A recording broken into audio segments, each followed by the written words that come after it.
Hi everyone, welcome to my channel. இன்னைக்கு நம்ம discuss பண்ண போறது IDFC மியூச்சுவல் ஃபண்டுடைய mid cap fund NFO.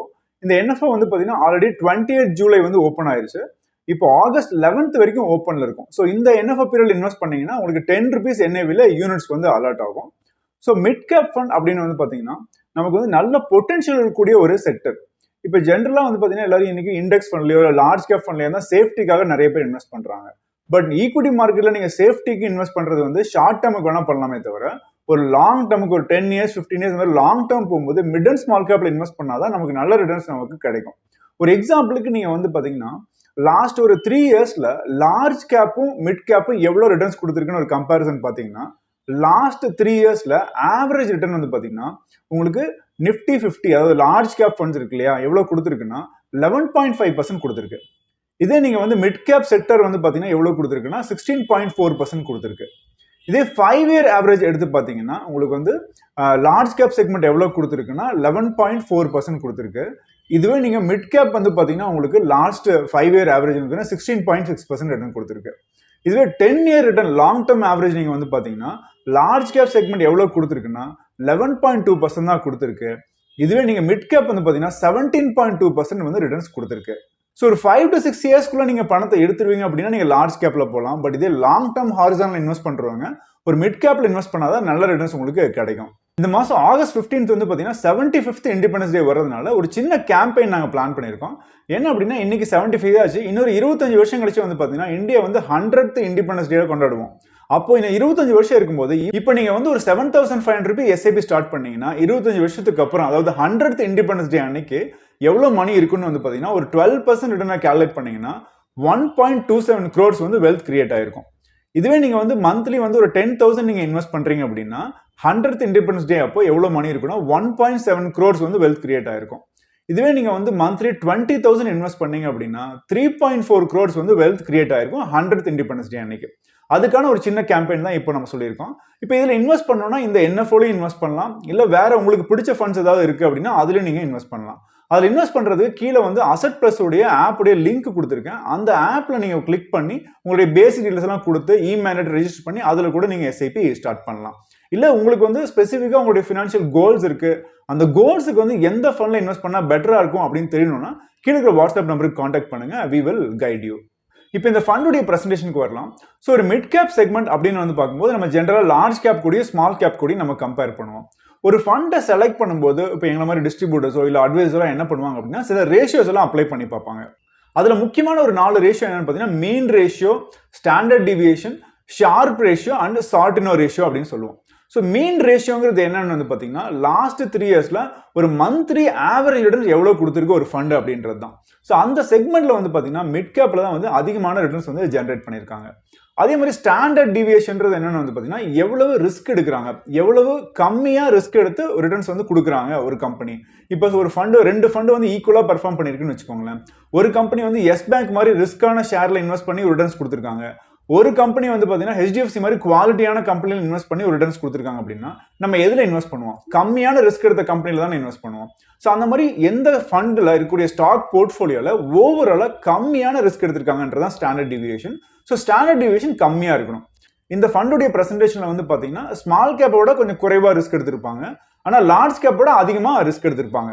So standard deviation வந்து மீடியமா இருக்கு மிட் கேப்ல. இதுவே நீங்க ஷார்ப் ரேஷியோ, சார்டினர் ரேஷியோங்கிறது என்னன்னா ஒரு ரிட்டர்ன் கொடுக்கறதுக்கு எந்த அளவுக்கு ரிஸ்க் எடுக்கிறாங்க, ரிஸ்க் அட்ஜஸ்டட் ரிட்டர்ன் என்ன அப்படின்றது தான். ஸோ அந்த ரிஸ்க் அட்ஜஸ்டட் ரிட்டர்ன் வந்து பாத்தீங்கன்னா எப்பவுமே அதிகமா இருக்கணும். ஸோ ஸ்மால் கேப்பை விடவும் லார்ஜ் கேப்பை விடவும் அதிகமாவே இருக்கு இந்த ஃபண்டுல. ஸோ அதனாலதான் மிட் கேப் வந்து பாத்தீங்கன்னா ஒரு ஸ்வீட் ஸ்பாட் அப்படின்னு சொல்லுவாங்க. ஒரு கிரிக்கெட் விளையாடும் போது வந்து பாத்தீங்கன்னா பேட்ல ஒரு பகுதியில் பட்டுச்சுன்னா பட்டதும் தெரியாது போனதும் தெரியாது, அந்த மாதிரி 6 போகும்னு சொல்லுவாங்க. அது மாதிரி ஸ்வீட் ஸ்பாட் தான் வந்து மிட் கேப் செக்மெண்ட். ஸோ இதுல இன்வெஸ்ட் பண்ணும்போது நமக்கு நல்ல ரிட்டர்ன்ஸ் வந்து நமக்கு கிடைக்கும். நெக்ஸ்ட் வந்து மிட் கேப்ல வந்து பாத்தீங்கன்னா அதிகமான ஆப்பர்ச்சுனிட்டிஸ் இருக்கு. இப்போ நீங்க வந்து லாஸ்ட் ஒரு 3 yearsல வந்து பாத்தீங்கன்னா நீங்க வந்து லார்ஜ் கேப்ல வந்து பாத்தீங்கன்னா 40% மேல ஸ்டாக்ஸ்ல ரிட்டர்ன்ஸ் கொடுத்த கம்பெனிஸ் எவ்வளவு இருக்குன்னா ஒரு 5 கம்பெனி தான் இருக்கு. 15% மேல ரிட்டர்ன் கொடுத்த கம்பெனிகள் 41 தான் இருக்கு. இதுவே நீங்க மிட் கேப்ல வந்து பாத்தீங்கன்னா உங்களுக்கு 40% மேல ரிட்டர்ன்ஸ் கொடுத்த கம்பெனிகள் 20க்கு மேல இருக்கு. இதே 15% மேல ரிட்டர்ன் கொடுத்த கம்பெனிகள் 66 கம்பெனிகள் இருக்கு. ஸோ மிட் கேப் செக்மெண்ட்ல வந்து பாத்தீங்கன்னா யூனிவர்ஸ் அதிகம். யூனிவர்ஸ் அதிகமா இருக்கும்போது அதுல இருந்து செலக்ட் பண்றதுக்கு நமக்கு வந்து நிறைய சாய்ஸஸ் நமக்கு இருக்கும். அடுத்தது வந்து பார்த்தீங்கன்னா PE ரேஷியோ. இப்போ வந்து பார்த்தீங்கன்னா ஒரு ஸ்டாக்ல ஒரு ஃபண்ட் மேனேஜர் இன்வெஸ்ட் பண்ணும்போது அந்த ஸ்டாக்ல எவ்வளோ PE இருக்குன்னு பார்ப்பாங்க. PEன்றதுனா பிரைஸ் டு earnings. ஒரு கம்பெனில earnings எவ்வளோ இருக்கு, அதாவது லாபம் எவ்வளோ இருக்கு, அந்த லாபத்துக்கு எவ்வளோ மடங்கு வந்து ட்ரேட் ஆகிட்டு இருக்கு ஒரு ஷேர் அப்படின்னு பார்ப்பாங்க. அப்படி பார்க்கும்போது மிட் கேப் உடைய லாங் டர்ம் ஆவரேஜ் வந்து பார்த்தீங்கன்னா 18.3 இருக்கு. அதை விட கம்மியாக தான் இப்போ வந்து மிட் கேப் செக்மெண்ட் வந்து ட்ரேட் ஆகிட்டு இருக்கு. ஸோ எப்பவுமே லாங் டர்ம் ஆவரேஜை விட கம்மியாக ட்ரேட் ஆகிட்டு இருந்ததுன்னா அப்போ வாங்குறது வந்து ரொம்ப ரொம்ப நல்லது. நெக்ஸ்ட் வந்து இப்போ வந்து இது ரைட் டைமா இன்வெஸ்ட் பண்றதுக்கு அப்படின்னு நீங்க செக் பண்ணும்போது எப்பவுமே வந்து பார்த்தீங்கன்னா ஒரு 1 இயர் ரிட்டர்ன், இப்போ நீங்க இன்வெஸ்ட் பண்ணும்போது லாஸ்ட் 1 இயர் ரிட்டர்ன் வந்து 10% மேல நெகட்டிவா இருந்துன்னு வச்சுக்கோங்களேன். அப்போ நீங்க இன்வெஸ்ட் பண்ணீங்கன்னா அடுத்த 5 இயர்ஸ்ல உங்களுக்கு ரிட்டர்ன்ஸ் பொட்டன்ஷியல் எவ்வளவு இருக்குன்னா 25% கிடைக்க வாய்ப்புகள் இருக்கு. இதுவே வந்து ஒரு 0 to 10% நெகட்டிவ்ல இருந்துச்சு அப்படின்னா 22% ரிட்டர்ன் கிடைக்க வாய்ப்புகள் இருக்கு. இதுவே லாஸ்ட் 1 இயர் ரிட்டர்ன் 0 to 10% இருந்துச்சுன்னா கூட 21% ரிட்டர்ன் கிடைக்க பொட்டன்ஷியல் இருக்கு. இதே 10% மேல இருந்தாலுமே கூட 5 இயர் கழிச்சு பார்க்கும்போது ஆவரேஜ் ரிட்டர்ன் வந்து 16% உங்களுக்கு கிடைக்கிறான வாய்ப்புகள் இருக்கு. அது மிட் கேப் செக்மெண்ட்ல. ஸோ அதனால இப்போ இன்வெஸ்ட் பண்றதுக்கு ரைட் டைம் தான். SIP பண்ணலாம், நீங்க லம்சமும் இப்போ நீங்க பண்ணலாம். ஒரு 5 இயருக்கு நீங்க பணத்தை எடுக்க மாட்டீங்க அப்படின்னா. இப்போ வந்து IDFC மியூச்சுவல் ஃபண்ட்ல என்ன மாதிரி மெத்தடாலஜி இவங்க ஃபாலோ பண்ண போறாங்க அப்படின்னு நம்ம பார்க்க போறோம். இவங்க ஃபாலோ பண்றது பார்த்தீங்கன்னா 5 ஃபில்டர் ஃப்ரேம் ஒர்க் தான் இவங்க ஃபாலோ பண்ண போறாங்க. என்ன ஃபில்டர்ஸ் ஃபாலோ பண்ண போறாங்க? ஏன்னா வந்து பார்த்தீங்கன்னா மிட் கேப் செக்மெண்ட் எடுத்தீங்கன்னா 150 கம்பெனி இருக்கு. ஸோ 150 கம்பெனில இருந்து ஒரு 40ல இருந்து 50 ஸ்டாக்ஸ்ல தான் இன்வெஸ்ட் பண்ணுவாங்க செலக்ட் பண்ணி.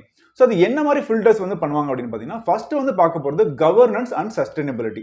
ஸோ கவர்னன்ஸ்ங்கிறது என்னன்னா இந்த கம்பெனி மேல ஏதாவது லீகல் ஆக்ஷன்ஸ் இருக்கா, கவர்மெண்ட் சொல்ற ரூல்ஸ் அண்ட் ரெகுலேஷன்லாம் ப்ராப்பரா ஃபாலோ பண்றாங்களா அப்படின்றதான் கவர்னன்ஸ்.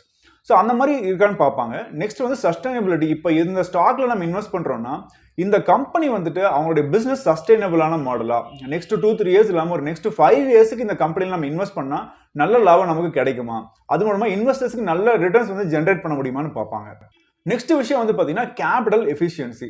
ஸோ ஒரு கம்பெனிலாம் வந்து முதலீடு பண்றாங்க, அது புதுசாக ஒரு யூனிட் போடுறாங்க, இல்லை நிறைய பணத்தை செலவு பண்றாங்க, மார்க்கெட்டிங்கோ இல்லை ப்ராடக்ட்டுக்கோ செலவு பண்றாங்க, R&Dல செலவு பண்றாங்கன்னா எவ்வளோ பணம் போடுறாங்களோ அதுக்கு எவ்வளோ மடங்கு பணம் திரும்ப கிடைக்குது, எவ்வளோ லாபம் வருது, எவ்வளோ சேல்ஸ் இம்ப்ரூவ் ஆகுது, அதில் எவ்வளோ ப்ராஃபிட் நமக்கு கிடைக்குது, அதான் ரிட்டர்ன் ஆன் கேபிட்டல் எம்ப்ளாய்டு அப்படின்னு சொல்லுவாங்க. ஸோ அப்போ எவ்வளோ பர்சன்ட் நமக்கு திரும்ப கிடைக்குது. சில கம்பெனிகள் சொந்த கேபிட்டல் வச்சு பிசினஸ் ரன் பண்ணுவாங்க, சில கம்பெனிகள் என்ன பண்ணுவாங்கன்னா கடன் வாங்கி ரன் பண்ணுவாங்க. அப்போ கடன் வாங்கி ரன் பண்ற நிறுவனங்கள் வந்து அதிகமான லாபங்கள் ஜென்ரேட் பண்ணும். ஒரு 25% ஆகுது ரிட்டர்ன்ஸ் வந்து ஜென்ரேட் பண்ணும். கடன் இல்லாத நிறுவனங்கள் குறைஞ்சது 16% ரிட்டர்ன்ஸ் வந்து ஜென்ரேட் பண்ணும். அந்த மாதிரி கேபிட்டல் எஃபிஷியன்சி உள்ள நிறுவனமான்னு பார்ப்பாங்க. மூணாவது ஃபேக்டர் என்னன்னு பார்த்தீங்கன்னா காம்படிட்டிவ் எட்ஜ் இருக்கா. ஸோ இப்போ காம்படிஷன்ல ஒரே இண்டஸ்ட்ரியில நிறைய நிறுவனங்கள் இருக்கும். அந்த நிறுவனங்கள்ல இந்த கம்பெனிக்கு எந்த அளவுக்கு காம்படிட்டிவ் அட்வான்டேஜ் இருக்கு, அப்பதானே சஸ்டைனபிள் ஆக முடியும், அதை பார்ப்பாங்க. ஃபோர்த் விஷயம் என்ன பார்த்தீங்கன்னா உங்களுக்கு ஸ்கேலபிலிட்டி. ஸோ இது வந்து ஒரு காம்படிட்டிவ் எட்ஜ் இருக்கலாம், நல்ல ப்ராடக்டா இருக்கலாம், ஆனால் இது வந்து பெரிய லெவலில் கொண்டு போக முடியுமா, கண்ட்ரி ஃபுல்லாக இந்த ப்ராடக்ட்ஸ் வந்து பெருசாக டெவலப் பண்ண முடியுமா, நிறைய பிரான்ச்சஸ் கொண்டு போக முடியுமா, வேர்ல்டு ஃபுல்லாக இதை எக்ஸ்போர்ட் பண்ணக்கூடிய பொட்டன்ஷியல் இருக்கா அப்படின்னு பார்த்து அந்த ஸ்டாக்ல இன்வெஸ்ட் பண்ணுவாங்க. ஃபிஃப்த் ஃபேக்டர் வந்து பார்த்தீங்கன்னா அக்செப்டபிள் ரிஸ்க் ரிவார்ட். அதாவது இந்த ஸ்டாக்ல வந்து பார்த்தீங்கன்னா நம்ம எவ்வளோ போடலாம் இந்த ஃபண்டில். ஸோ ரொம்ப குறைவாக போட்டாலும் யூஸ் இல்லை ரொம்ப எக்ஸசிவாக போட்டாலும் அந்த கம்பெனியில் டிபெண்டன்சி அதிகமாகிடும். அதனால எவ்வளவு நம்ம பணம் போட நமக்கு நல்ல ரிட்டர்ன்ஸ் கிடைக்கும் அப்படின்றத பார்த்து தான் நம்ம இன்வெஸ்ட் பண்ணுவாங்க. ஸோ இந்த ஃப்ரேம் ஒர்க்கை பேஸ் பண்ணி ஒரு 40லேருந்து 50 ஸ்டாக்ஸ்ல இன்வெஸ்ட் பண்ணுவாங்க. இந்த ஃபண்டை பொறுத்த வரைக்கும் பார்த்தீங்கன்னா 40லேருந்து 50 ஸ்டாக்ல இன்வெஸ்ட் பண்ணாலும் அதுல வந்து 65% தான் வந்து மிட் கேப்ல இன்வெஸ்ட் பண்ணுவாங்க. பேலன்ஸ் 35% வந்து கொஞ்சம் ஸ்மால் கேப்ல கொஞ்சம் லார்ஜ் கேப்லையும் வைப்பாங்க. எதுக்காக அப்படின்னு வந்து பார்த்தீங்கன்னா இன்கேஸ் ஏதாவது ஒரு டஃப்பான சூழ்நிலைகள் வருதுன்னு வச்சுக்கோங்க, ரெசெஷன் ஏதாவது வருது, அந்த மாதிரி சூழ்நிலைகள் வரும்போது என்ன பண்ணுவாங்கன்னா நிறைய பேர் மணியை விட்ரா பண்ண ஆரம்பிப்பாங்க. ஸோ விட்ரா பண்ண ஆரம்பிக்கும் பொழுது நமக்கு குவாலிட்டியான கம்பெனி லார்ஜ் கேப்லாம் வந்து பார்த்தீங்கன்னா கொஞ்சம் சேஃப்டியான இருக்கும். ஸோ அந்த மாதிரி கம்பெனிகளில் இன்வெஸ்ட் பண்ணி வச்சிருந்தாங்கன்னா லிக்விடிட்டி கொஞ்சம் ஈஸியாக இருக்கும். ஸோ ஈஸியாக வித்து கொடுத்துடலாம், பெருசாக வந்து ஸ்டாக் ப்ரைஸ் வந்து இறங்காது. அதனால அதுக்கு வந்து கொஞ்சம் லார்ஜ் கேப் வைப்பாங்க. அதே மாதிரி கொஞ்சம் நல்ல பொட்டன்ஷியல் இருக்கு, கொஞ்சம் ஆல்ஃபா எக்ஸ்ட்ரா ஜென்ரேட் பண்ண முடியும் அப்படின்னா நல்ல கம்பெனிகள் ஏதாவது இருந்ததுன்னா அதில் ஸ்மால் கேப்பையும் சூஸ் பண்ணுவாங்க, கொஞ்சம் 35% தான். So large and small cap வந்து ஒரு 35% வச்சிருப்பாங்க. மேக்ஸிமம் 65% மேல மிட் கேப்ல தான் வச்சிருப்பாங்க. இந்த ஃபண்ட்ல என்ன மாதிரி ஸ்டாக்ல இன்வெஸ்ட் பண்ணுவாங்க அப்படின்றதுக்காக ஒரு 3 கேஸ் ஸ்டடி எடுத்திருக்காங்க. அதுல ஃபர்ஸ்ட் கேஸ் ஸ்டடி வந்து பாத்தீங்கன்னா மிண்டா இண்டஸ்ட்ரீஸ்.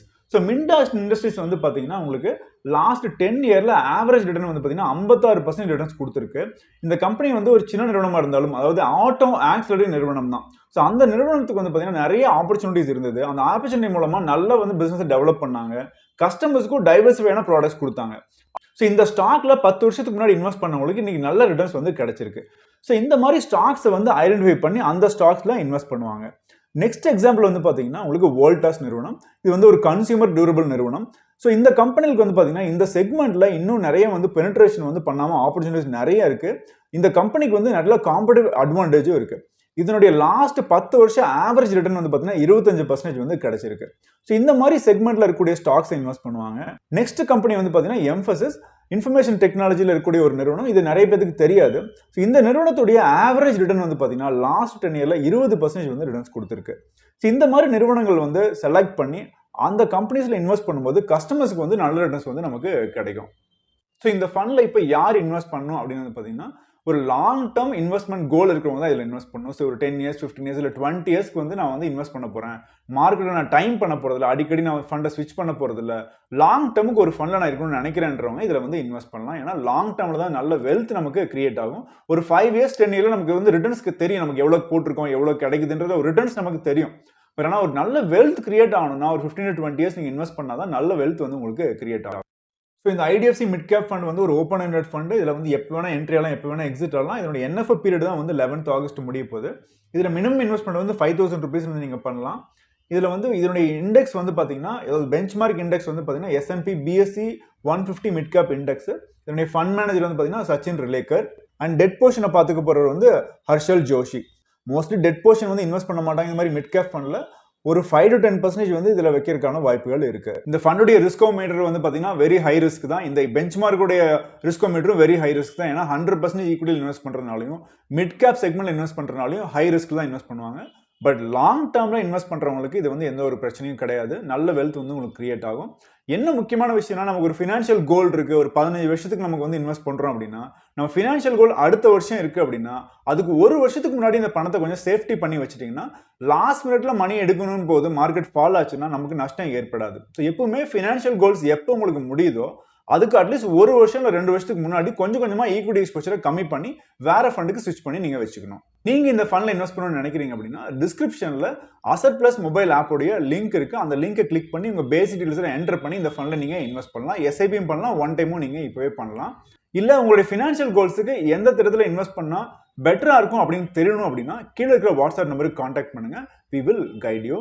ஸோ இந்த வீடியோ உங்களுக்கு பிடிச்சிருக்குன்னு நினைக்கிறேன். இந்த வீடியோ பிடிச்சினா மறக்காம லைக் பண்ணுங்க, ஷேர் பண்ணுங்க.